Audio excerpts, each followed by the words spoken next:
Ouais! Une crevette incroyable! Oh ben, je capote. Wow! Hey, check ça! Ça a l'air qu'on est vraiment, vraiment chanceux, puis on est à l'intérieur.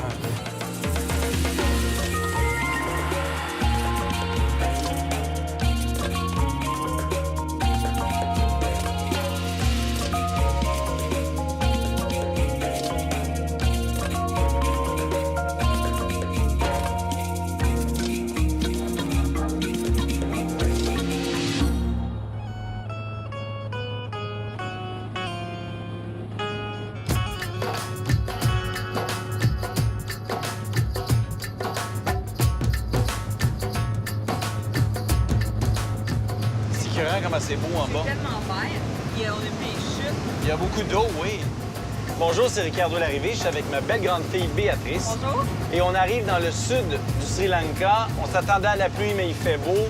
Ça va vraiment être... On est prêts pour l'aventure. Oui, une semaine d'aventure.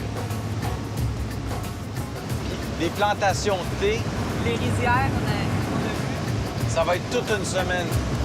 Ouais. Nous venons d'atterrir à l'aéroport de Matala, dans le sud-est du Sri Lanka.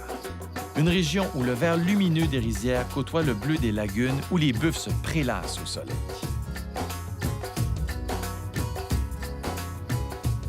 Nous allons passer la semaine à Wirawila, au Saraï Village, l'un des établissements les plus éco-responsables du pays, mis sur pied par l'action d'une jeune femme courageuse qui souhaite rapprocher les visiteurs de la vraie vie des Sri Lankais. Bonjour. Charita, c'est vous? Bonjour, c'est un plaisir. Enchantée. Un petit verre de prune de Cythère. C'est une prune de Cythère, un fruit local. On a des arbres ici. Le jus provient de ces fruits.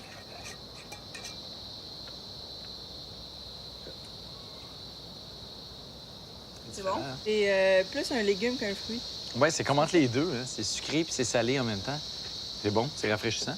Ben, moi, je trouve qu'avec cet accueil-là, on va passer une semaine extraordinaire. Ouais, j'ai hâte de voir nos chambres. Ça, c'est une bonne idée. C'est ça qu'on va aller voir.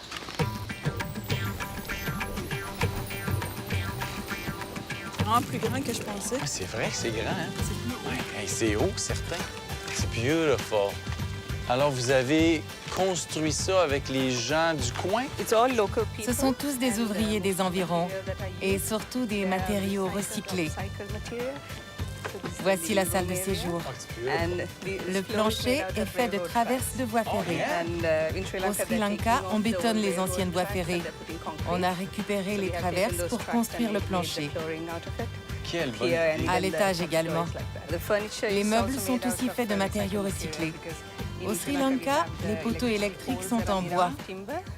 On les remplace également par du béton. On a donc pris ce bois pour faire des meubles. Mais ça, là, Charita, ça t'est venu d'où cette envie-là d'utiliser des matériaux recyclés autant que possible? Je voulais montrer qu'on peut faire quelque chose de beau avec des rebuts. Ces cabanes dans les arbres font partie d'une tradition toujours bien vivante ici. Nos fermiers ont des cabanes de guet en haut des arbres pour surveiller leurs plantations et voir venir les éléphants. Nous nous sommes inspirés de cela afin d'en faire une version de luxe. Et l'endroit est magnifique.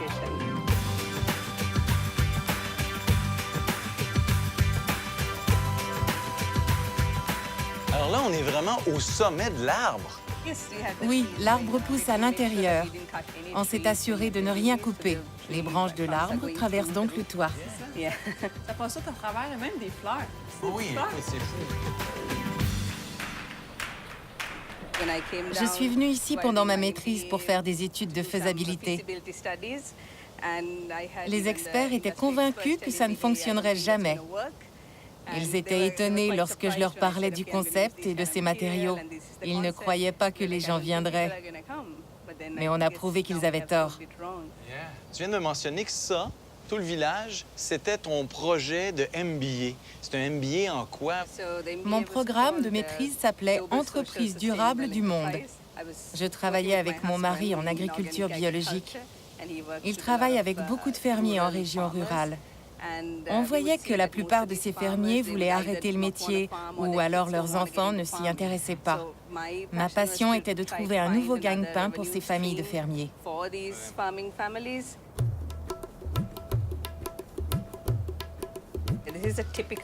C'est une maison typique de fermier, fabriquée de boue et de paille. C'est une matière idéale dans cette région à cause de la chaleur. Cette matière garde l'intérieur au frais. Et même les arbres passent à travers la maison. Ah oui, c'est incroyable. C'est fou. Bon, est-ce que tu veux qu'on change de maison? Moi, je suis bien ici. Non, j'aime vraiment ça. Ça me semblait aussi que tu voudrais garder ta maison.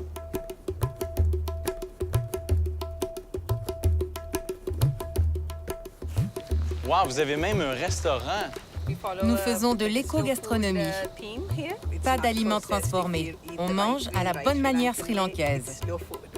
C'est la philosophie que nous voulons établir ici. Je vais vous présenter mon équipe. Ils vous emmèneront en excursion au cours des prochains jours. Voici Archana et voici Mahesh. Bon ben, on peut partir à l'aventure? Et on est prêts.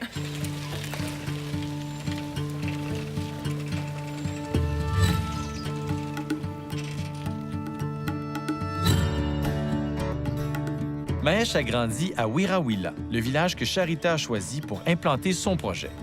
C'est un petit village typique où les routes en terre sont partagées par les buffles et les paysans. C'est aussi un endroit parfait pour une promenade à vélo.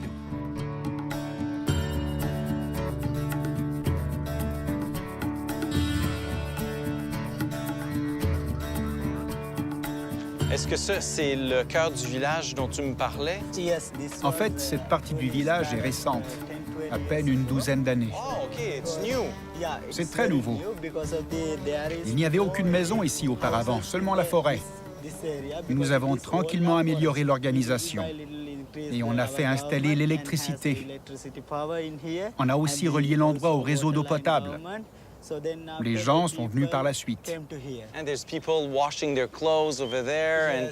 Oui, ça fait partie de la vie traditionnelle. Le village a beaucoup de lacs et de rivières. Les gens viennent ici le matin avec leurs vêtements à laver. Ils se baignent également ici. Comme ils n'ont pas de douche, ils vont dans la rivière. J'ai jamais vu ça. C'est comme un village pour les agriculteurs.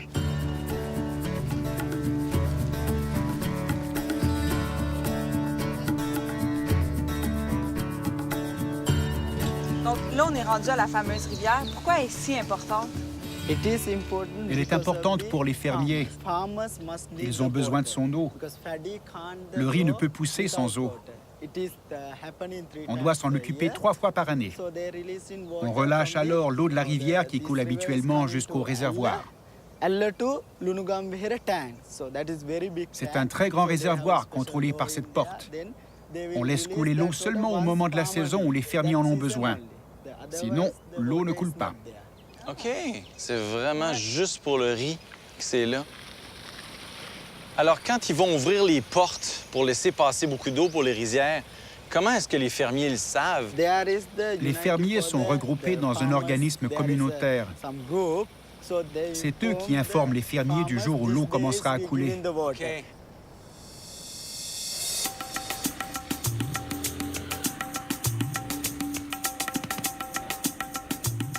Notre randonnée se termine en ville et Mahesh nous propose de nous désaltérer avec un tambili, la noix de coco royale qui pousse partout sur l'île.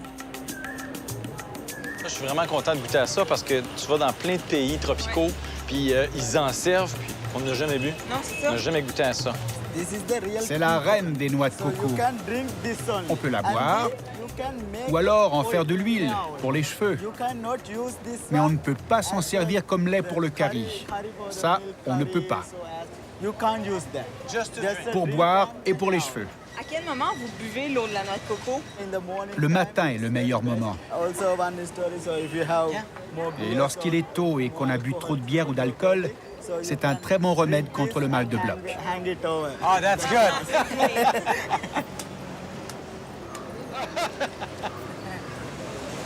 Wow!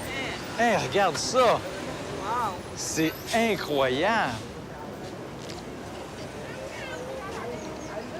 c'est super bon, puis ça goûte pas tant le coco que ça, en fait. Hey, merci mille fois, vraiment, là, c'est une belle découverte.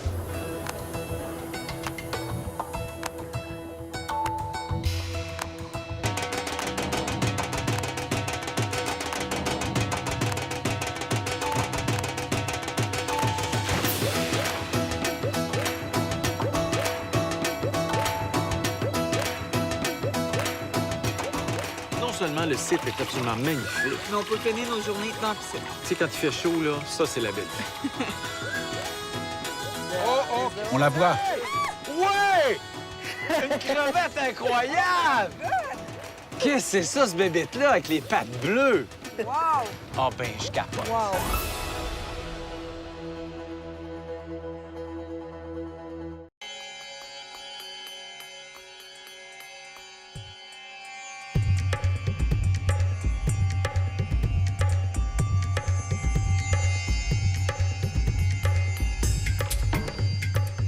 La plupart des familles de la côte sud du pays vivent de l'exploitation de leur environnement naturel.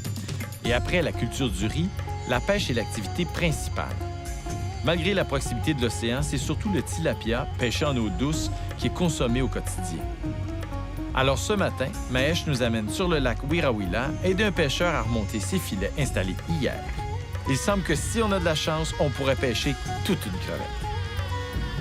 Je vais commencer à dire que tu es vraiment très fort parce que tu as réussi à faire lever ma fille à 5h et quelques du matin pour aller à la pêche. Ça, c'est déjà un exploit. Bien sûr. Je vais vous montrer comment on pêche. On a un très bon pêcheur avec beaucoup d'expérience. Il vous transportera en canot.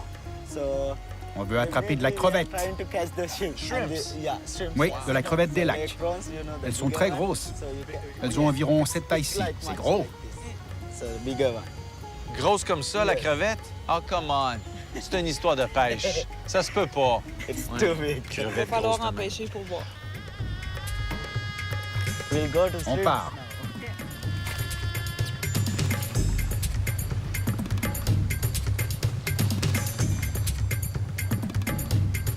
Écoute, c'est super relax. On fait rien. C'est comme Venise sur un gros lac. C'est ça. Vous pouvez voir des buffles là-bas, dans l'eau. Ah oui! Les voyez-vous? It's really an animal that loves water, right? Oui, c'est la saison chaude en ce moment. Ils préfèrent donc demeurer dans l'eau. Wow! J'ai jamais vu ça, une vache aimer l'eau de même. Hey, l'eau est chaude.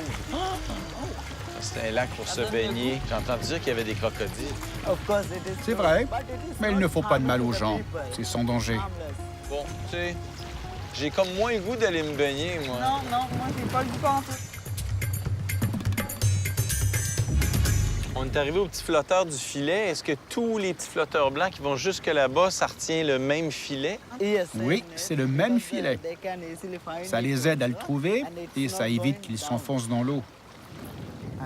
Bien, ça tombe bien. Moi, j'ai pas grand-chose à faire. C'est tout est à côté du panier. C'est ça? Comment? Non, il prend tout. Oui, comme ça. Comme ça? Oui, exactement. J'espère que t'as pas fini. trop faim, là. Ah, OK. Et voilà. Ah, là, oui. Sauve nos crevettes. Ça en vient.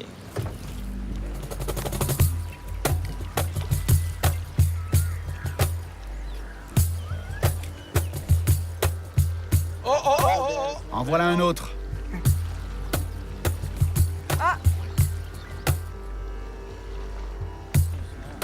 C'est non-stop, hein? Non-stop. Il m'a dit hier qu'il y avait presque pas eu de poisson, 1,4 kg. Aujourd'hui, ça a l'air d'être super bon comme pêche. Il en a attrapé 10 kilos aujourd'hui. So it's a good day.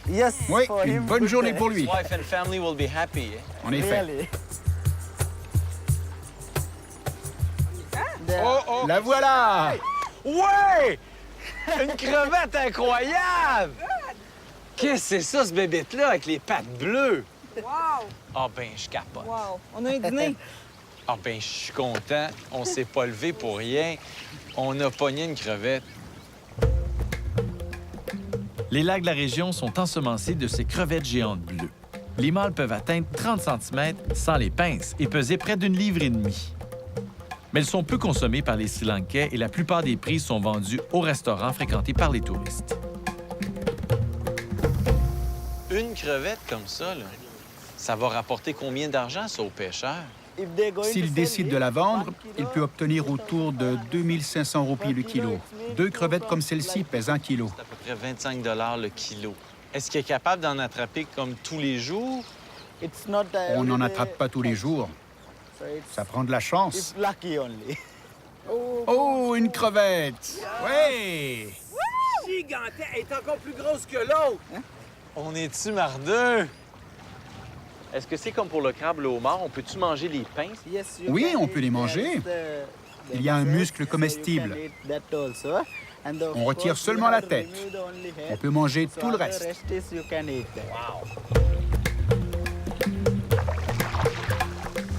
Bon, je sais pas pour toi, Béatrice, moi j'ai faim.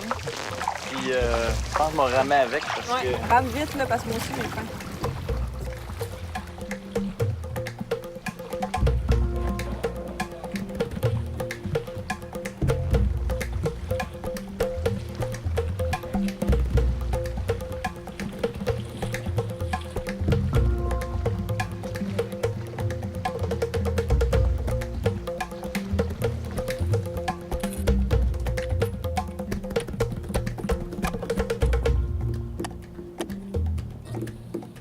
Comment t'as préparé ça, cette recette-là? Green chili. Il y a des piments verts.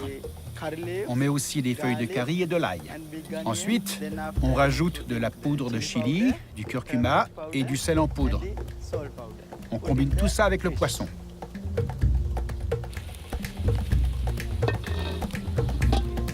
Alors, combien de temps que tu vas laisser mijoter ça? La cuisson prend environ 20 minutes.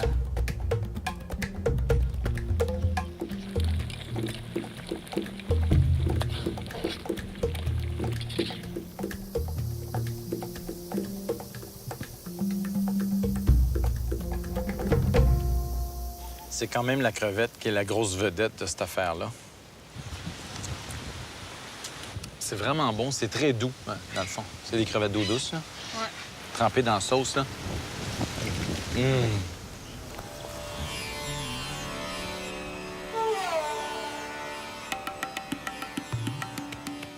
Le buffle est un animal très important dans la vie des Sri Lankais. Les paysans s'en servent pour travailler dans les rizières et on consomme le lait de bufflone plus riche en gras et en protéines que celui des vaches. Un produit alimentaire emblématique de la région est le yogourt de bufflone, ce qu'on appelle ici le buffalo curd, vendu sur le bord des routes dans des jarres en argile et produit de façon artisanale selon un savoir qui se transmet de génération en génération.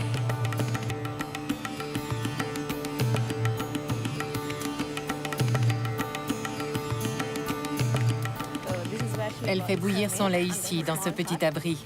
This is nice, under the banana tree. Hey. J'ai vu plusieurs échoppes le long des rues où on vendait du curd. Est-ce que c'est quelque chose qui est vraiment régional? Cette région est reconnue pour son yogourt de bufflone. Beaucoup de gens ici ont des buffles, entre 50 et 60. Ils gagnent leur vie en fabriquant du curd. OK. Donc, elle, est-ce qu'elle utilise son lait ou elle l'achète de d'autres fermes? Ils ne sont pas ici car c'est sa maison. Elle fabrique son curd à domicile. Mais elle possède un autre terrain. Et ce lait provient de ses bufflones à elle. OK. J'aimerais ça savoir combien de temps vous allez faire bouillir le lait de bufflone comme ça. Je laisse bouillir le lait pendant environ 45 à 60 minutes. Pourquoi est-ce que vous faites ce geste-là? Ça sert à quoi de lever le lait comme ça? Je dois brasser sans arrêt, sinon le lait collera au fond du chaudron et le curd aura un goût de brûlé.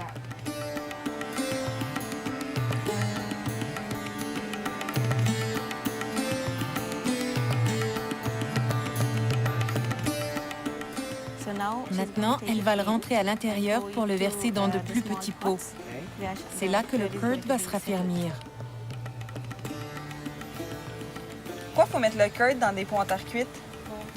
Parce qu'il prend plus rapidement dans ses pots d'argile et se conserve mieux à la chaleur ambiante que dans des pots en plastique. Au Sri Lanka, le curd est surtout consommé comme un dessert, servi à la température de la pièce, arrosé du sirop de palme produit localement. Dans le sud du pays, c'est vraiment le dessert le plus populaire. Wow! Le prenez-vous avec du sirop? Oui, avec le sirop. Ça, c'est incroyable. Je vous laisse goûter. OK. C'est bon? Vraiment comme du yogourt grec épais. Celui-là, il y a un goût de fumée un peu.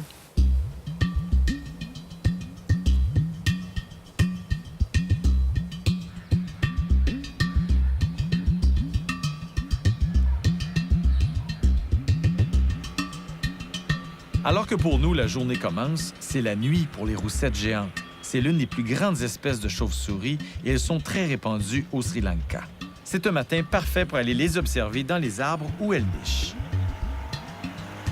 Je suis tellement content parce qu'on s'en va voir des chauves-souris grosses de même. Moi, je partage pas autant... Mon enthousiasme? Non, je suis pas sûre. Ben moi, que tu aies eu peur, ça me ravit. Parce que depuis le début... J'ai pas peur, mais disons que c'est 1 mètre de long. OK, tu dis pas peur, là. Si jamais il s'envole au-dessus de ta tête... Moi, je plonge. Non, mais moi, je prends des photos.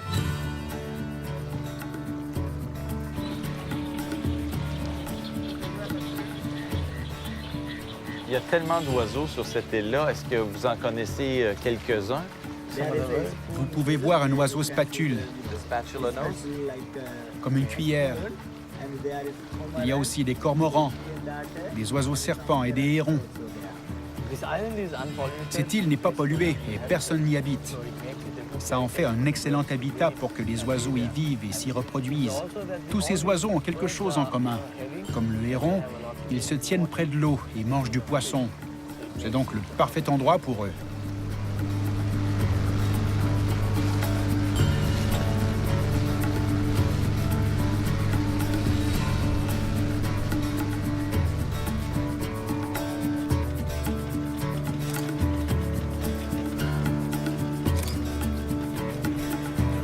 Il y en a des centaines. Oh my God! Ils sont tous partis, wow! Is it dangerous? Do they attack people from time to time? Ces chauves-souris sont inoffensives. Il faut savoir qu'elles sont actives la nuit. Elles partent le soir vers 18 h. Le ciel se noircit de chauves-souris qui s'envolent faire leurs tâches quotidiennes. Elles ne chassent que la nuit. Avant l'aube, elles sont de retour dans leur territoire. Elles se reposent alors pour la prochaine nuit de chasse. Tu vois, t'as aucune raison d'avoir Aucun peur. danger. C'est un animal inoffensif, faut le protéger. Hey, check ça! Wow! C'est pas possible. Je capote. Encore une fois.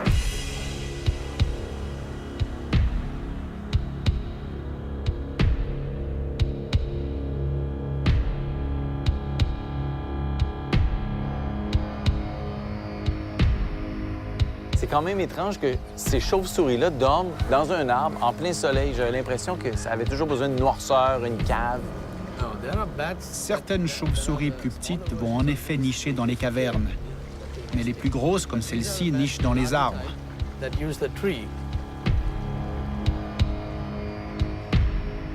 La roussette est aussi appelée renard volant parce que sa tête rappelle celle d'un chien ou d'un renard. Les ailes ouvertes, son envergure est de 1,40 m et son poids peut atteindre 1,6 kg. Elle vit en moyenne 31 ans et se nourrit de fruits, de pollen et de nectar. Ces chauves-souris ont une caractéristique très spéciale. Elles mangent et font leurs besoins par la bouche. On peut dire qu'elles mangent et évacuent From the same place. du même endroit.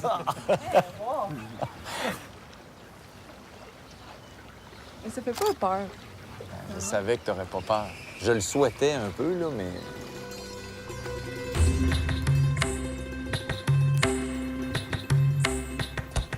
C'était plus impressionnant que je pensais. Moi, ce que je pensais, c'est qu'ils allaient juste dormir dans les arbres. Non. Puis non, quand on est arrivé, peut-être qu'ils ont eu peur, là, ils se sont tous envolés. Ils reviennent. C'est comme un spectacle sans arrêt. Hey, merci beaucoup de nous avoir ramenés ici. Nous autres, jamais. On aurait su que c'était là puis c'était ici qu'il fallait venir.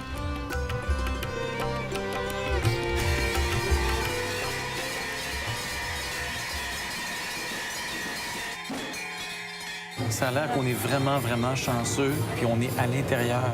Il y a des milliers de personnes qui sont dehors puis qui rêveraient de voir ça. Thank you, guys. Thank you.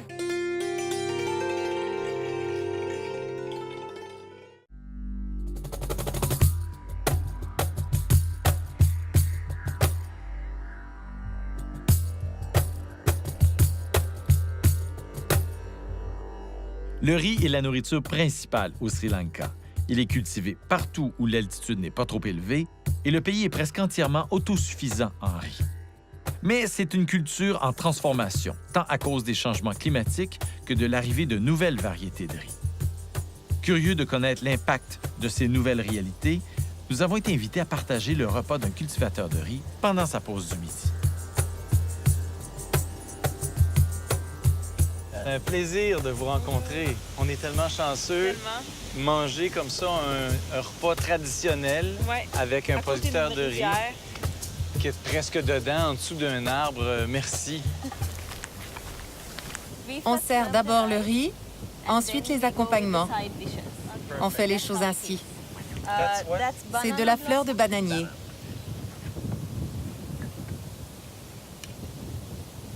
Depuis combien d'années vous êtes producteur de riz ici? Je cultive le riz depuis 20 ans. Cette terre a toujours appartenu à ma famille, mais ça fait 20 ans que je la cultive. Est-ce que vous avez vu une différence dans la façon de cultiver le riz? À l'époque, on pratiquait surtout une agriculture qui était biologique. Donc, on n'avait pas recours aux pesticides. Mais aujourd'hui, on utilise beaucoup plus de produits chimiques dans les champs qu'on cultive, car on recherche des variétés de riz qui poussent plus rapidement. Ça fait partie des grands changements que j'ai pu observer dans les dernières années. Aujourd'hui, je vois que dans notre assiette, on a du super beau riz rouge. Et il me semble qu'on voit moins de variétés qu'il y en avait à l'époque de nos grands-parents. On ne cultive plus comme avant ces riz de semences patrimoniales. Il faut comprendre qu'avec ces variétés anciennes, on pouvait récolter à peu près 1000 kilos de riz par acre cultivé. Avec les nouvelles variétés, on obtient plutôt 3000 kilos par acre. C'est un bien meilleur rendement. C'est ce qui explique ces changements.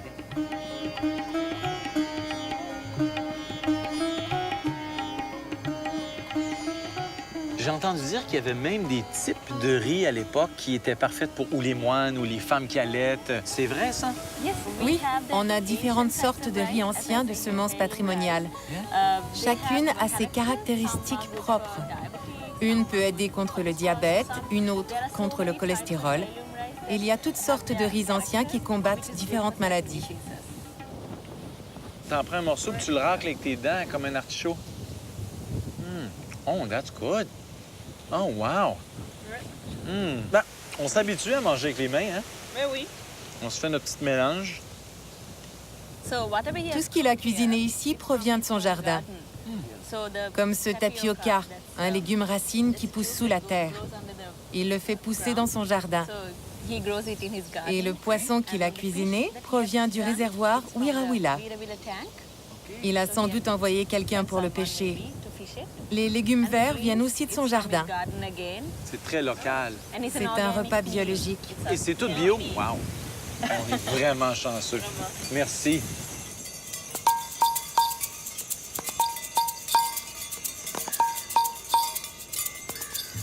Après ce moment paisible, Ashrad nous invite à visiter Kataragama, une ville sainte très importante pour les Sri Lankais, car toutes les confessions et ethnies se rejoignent ici.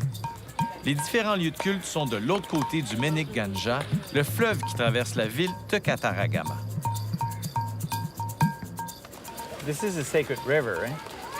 C'est bien une rivière sacrée, surtout pour les pèlerins de Kataragama qui viennent se plonger dans ces eaux curatives. C'est surtout vrai pour les pèlerins hindous qui en font une sorte de vœu ou d'offrande. Ils promettent donc de se raser les cheveux. Ils vont plonger dans la rivière, se raser les cheveux, puis ils s'appliquent de la poudre de curcuma. Regarde bien, la mère, elle lave son petit bébé. Là. J'ai vu. Il y a même des gens qui, lorsqu'ils achètent un nouveau véhicule, viennent le laver ici pour la première fois. Ils vont le stationner là-bas, puis ils donnent au véhicule son premier lavage. Ce sont des eaux sacrées.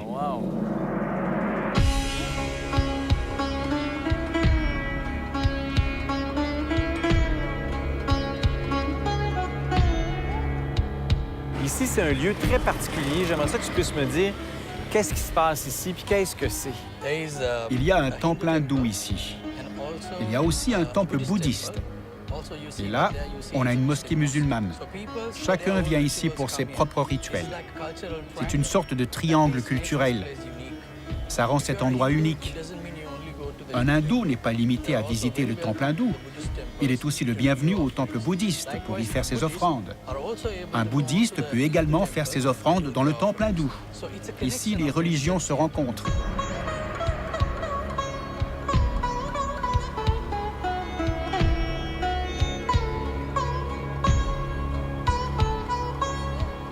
En attendant 18 heures pour prendre part à la cérémonie des offrandes du temple hindou, nous allons visiter le temple bouddhiste, la religion la plus répandue au Sri Lanka, puisque 70 des Sri Lankais sont bouddhistes. Béatrice, tu dois faire cette offrande au temple. C'est le rituel habituel pour celui qui découvre le temple.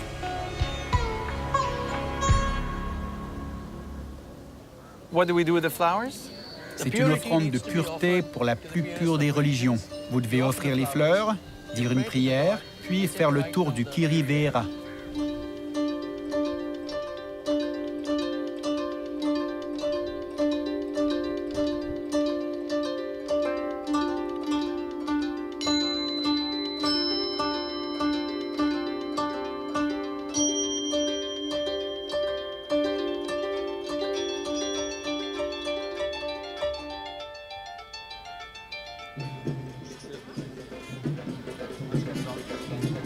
Là, qu'est-ce qui se passe derrière? C'est quoi la musique qu'on entend? Les hindous ont une forme d'horoscope. Ils vont au temple pour le recevoir. Le chef du temple peut alors leur dire que la malchance les guette. Ils doivent donc faire une danse appelée Kavadi, typique du Sri Lanka. Cette danse joue le rôle d'offrande pour éloigner le mauvais sort.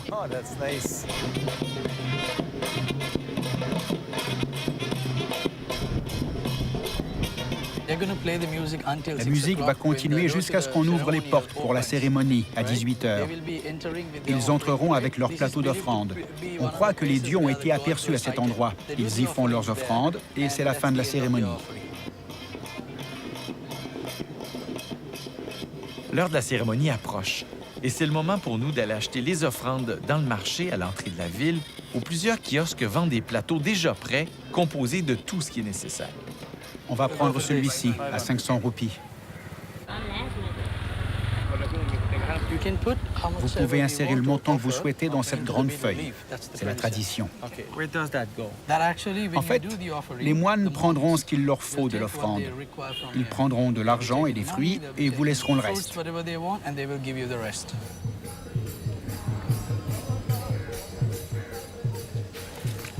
C'est drôle avec nos offrandes.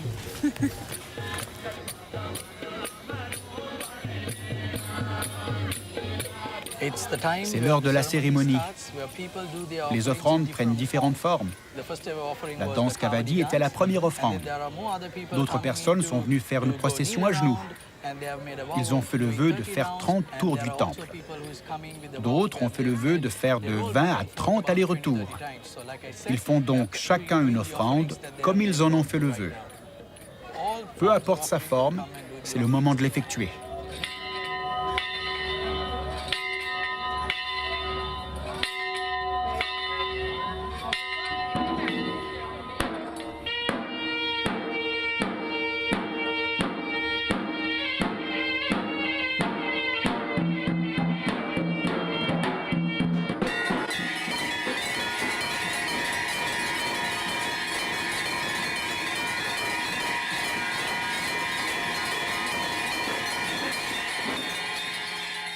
Je suis venu au temple plus de 300 fois, mais je n'avais jamais vu la cérémonie. Aujourd'hui, je la vois. J'habite ici, mais je n'avais jamais vu ça. Je suis privilégié.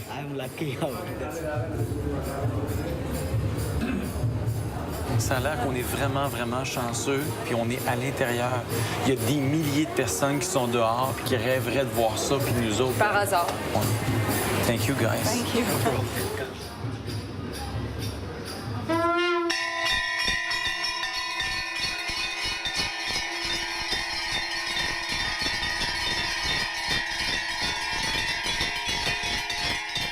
on a donné notre panier de fruits d'offrande.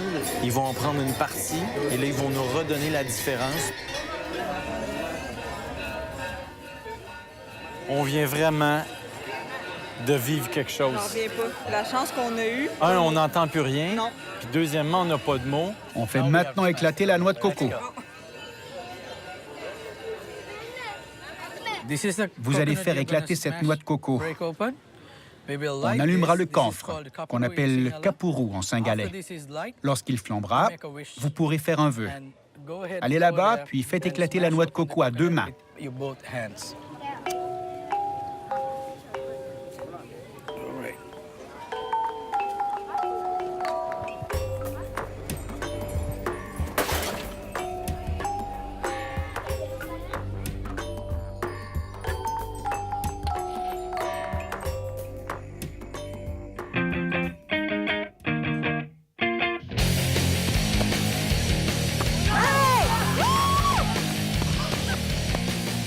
Écoute, c'est extraordinaire. C'est comme jouer au baseball quand on était petit. C'est super.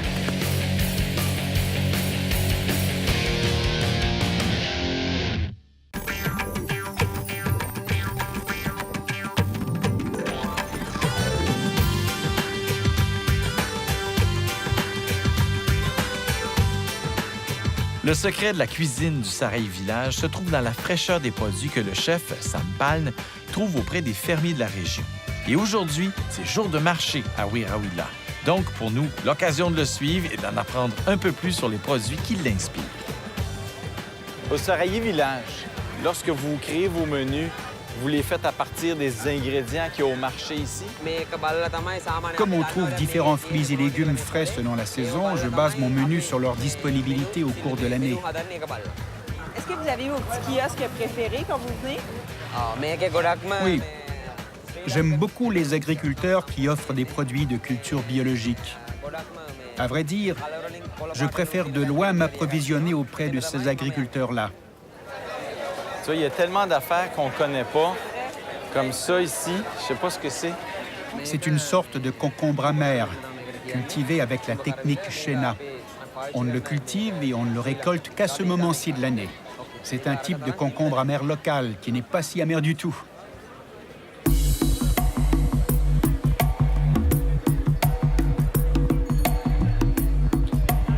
Comment vous avez appris à cuisiner?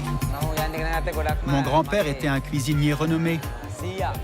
Il m'a transmis son savoir et son expérience culinaire. J'ai aussi travaillé pour la compagnie Ceylon Hotels pendant 12 ans. J'ai commencé à apprendre la cuisine fusion en devenant chef au Saraï Village parce que c'est la philosophie culinaire du restaurant. C'est alors que j'ai commencé à mélanger les éléments des cuisines occidentales et traditionnelles sri-lankaises. Alors, à Saraï Village, il y a vraiment une philosophie de la cuisine. Oui, on veut que les gens puissent vivre une expérience authentique. On y arrive par la mise en valeur des produits locaux et par la promotion de notre cuisine régionale qui est très bonne pour la santé. Ce sont les valeurs qui nous guident dans l'élaboration du menu du restaurant. On a presque terminé, mais je pense qu'on pourrait encore acheter quelques aliments pour le repas.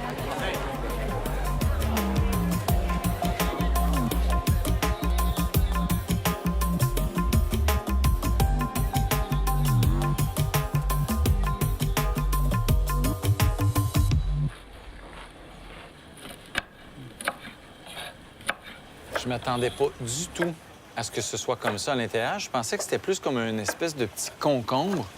C'est super coloré, il semble avoir des graines. J'ai hâte de voir comment ça va se comporter une fois cuit.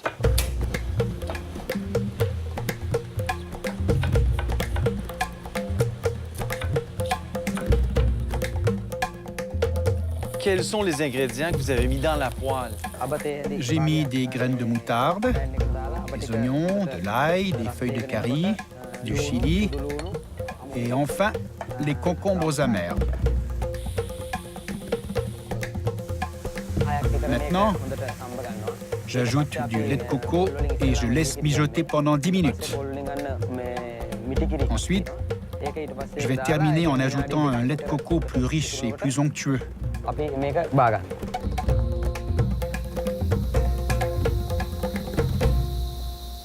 Thank you.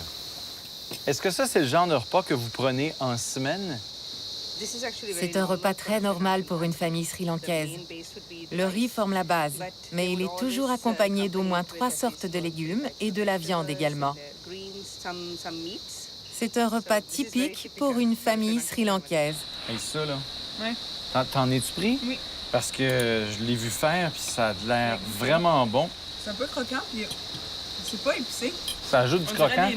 Oui? Oh, c'est super bon. Il doit y avoir un grand sentiment de fierté de dire « Moi, j'ai construit ça de mes mains. » Je suis très fière de moi. Mais en même temps, il me reste bien des choses à faire. Il y a des gens, des femmes en particulier, qui sont venus ici pour découvrir ce que nous faisons à Sarai. Ils aiment notre histoire, surtout le fait que j'ai organisé tout ça moi-même. Mais dans ton cas, est-ce que tu sens que ça a été plus difficile à construire, par exemple, cette entreprise-là ici, que si tu avais été un homme? J'imagine que oui, sur certains aspects du moins. Par exemple, je devais parfois faire affaire avec le gouvernement. Ils me demandaient d'abord si mon père avait organisé ça pour moi. Mais le bon côté vient lorsque tu leur racontes ton histoire. L'amusement qu'ils ressentaient se transforme alors en respect. D'un autre côté, en tout cas, on est vraiment heureux de t'avoir découvert toi, mais d'avoir découvert cet endroit-là que tu as construit tes mains avec les gens du coin. On a appris plein d'affaires. J'ai vraiment aimé ça. Merci, merci.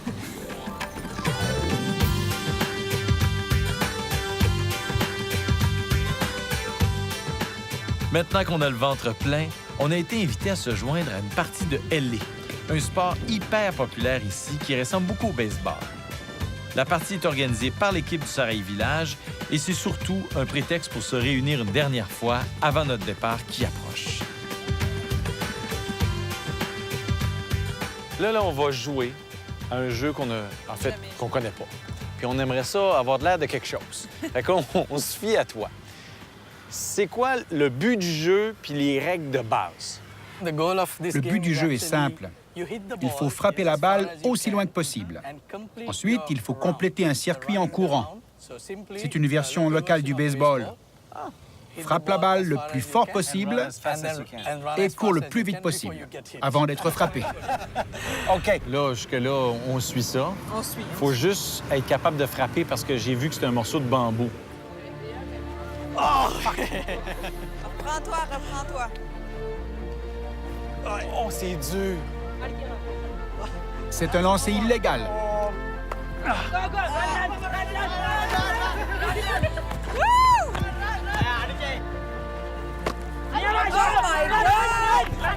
Avec son orteil cassé. C'est pas facile pour l'orgueil. Devant ta fille, manquer ça 2-3 fois. J'ai été comme sauvé, mais j'y ai à peine touché, puis il n'y a pas de fausse balle, parce que si j'étais au baseball, je serais out.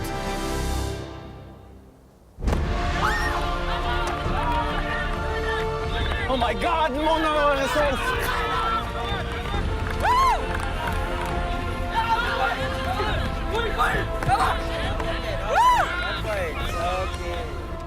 Votre batte de baseball, c'est comme une espèce de morceau de bambou.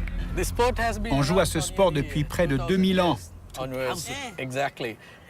C'est un des sports les plus anciens et authentiquement sri-lankais. C'est un passe-temps d'agriculteurs. Ceux-ci avaient leurs propres loisirs. On appelait ce sport le jeu des pauvres, car on pouvait le jouer avec un simple bout de bambou et une mangue séchée. Aujourd'hui, on utilise un bâton spécial en bambou et une balle en caoutchouc.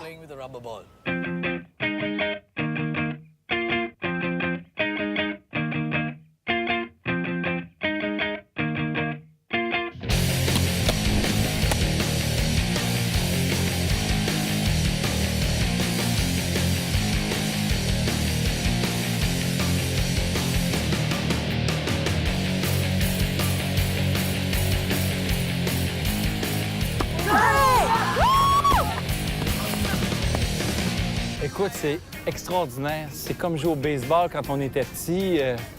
C'est super. Ouais!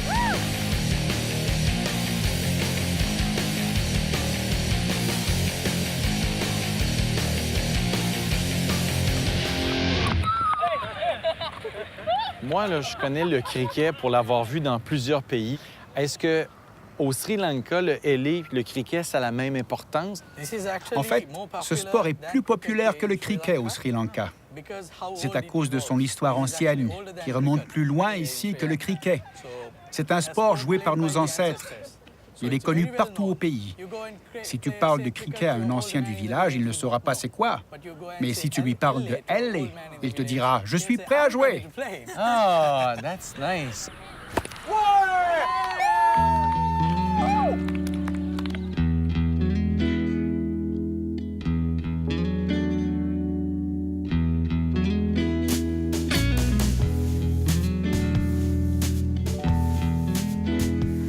Cette semaine, qu'est-ce qui t'a le plus marqué? Ben moi, l'activité qui m'a plus marqué, c'est vraiment le temple qu'on est allé.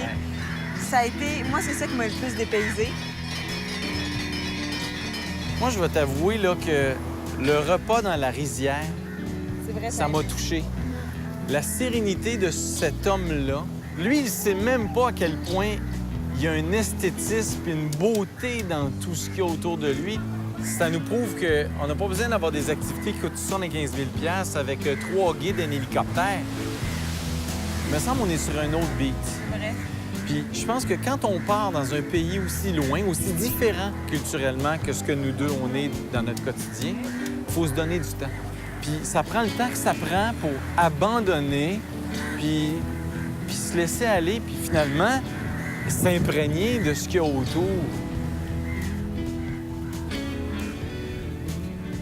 Être ensemble, c'est ça. Je pense que ça nous a rapprochés, puis ça a créé des liens, puis des souvenirs que c'est juste les deux qu'on va avoir.